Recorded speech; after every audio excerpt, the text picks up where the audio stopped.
So you want to treat frozen shoulder, you've only got the radial pressure wave. What do you do?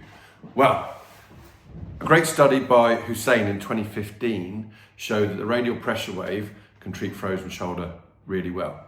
You've got to think about the different applicators you might want to use. And what I want you to think about is the standard applicator first of all. So we can use this all the way along the trapezius muscle. Now, you might get a cough response from your patients because this working along the trapezius over the lung tissue, again, for the longest time we used to say you can't use shockwaves over lung tissue. That's our focus buddy over here, right? But when we're using the radial device, as long as we keep that moving relatively slowly and uniformly, we're fine using that over the lung tissue. But you will elicit a bit of a cough response. I think a little bit of a tickle of the vasovagal nerve, and obviously you're tickling away at the lungs.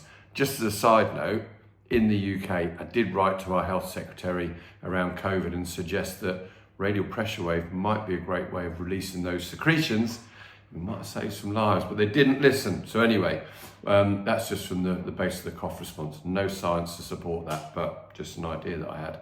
Okay, so we're gonna work over that trapezius muscle. We're gonna release that. Now don't use your D20 oscillating because that produces too much of a cough response. It's too ticklish to that area. So we're gonna just stick with a standard applicator as we go over the trapezius.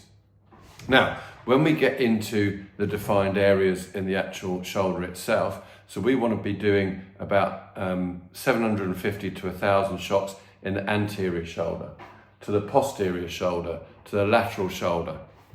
Then what I like to do is, one of the things we know about frozen shoulder, for example, is we lose external rotation. Okay, without external rotation, you can't have abduction. So what we want to do is to get the patient into a bit of abduction and as much external rotation as they can. We want to come just under the anterior deltoid. So we're aiming it actually at the ball and socket joint there. And we want to try and do some shock waves in there whilst we slightly ease them into more external rotation and more abduction if we can. And we can actually use the treatment to start to build up that range of movement. Now, yes, it might be a little bit sore for them, but we've got to start trying to push into that external rotation and abduction if we want our frozen shoulder patients to be in a position where they can still do personal care, still shower, still maybe reach their hair, reach their bra strap, and keeping external rotation, therefore abduction, is really, really important.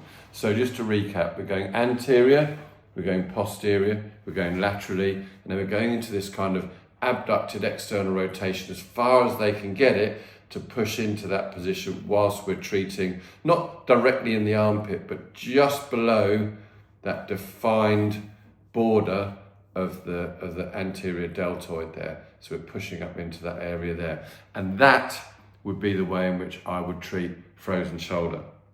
If you're looking at people that have got an AC joint issue, acromioclavicular joint, coming straight over the top, a little bit difficult for people to cope with that. So I tend to start with the atlas if you've got this, okay?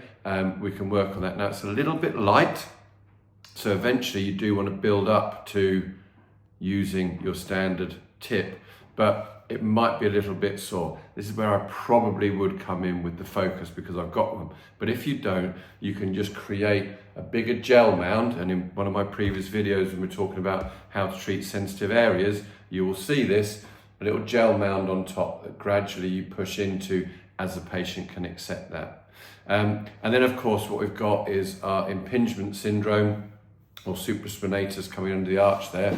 You want to pop the arm behind the back, so it just pops that forward, and you've got about a 1 finger width there that you can treat, and you come in, and you dropped it there, come in perpendicular to that tissue, and again, this tip is fine. We work away on there. So I haven't really changed the tip too many times to treat 3 different shoulder issues.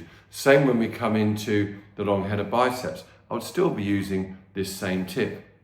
A lot of my videos, I tell you to be changing your tips all the time, and we've got loads here. But when it comes to the shoulder, Most of the time, I'm using the R15.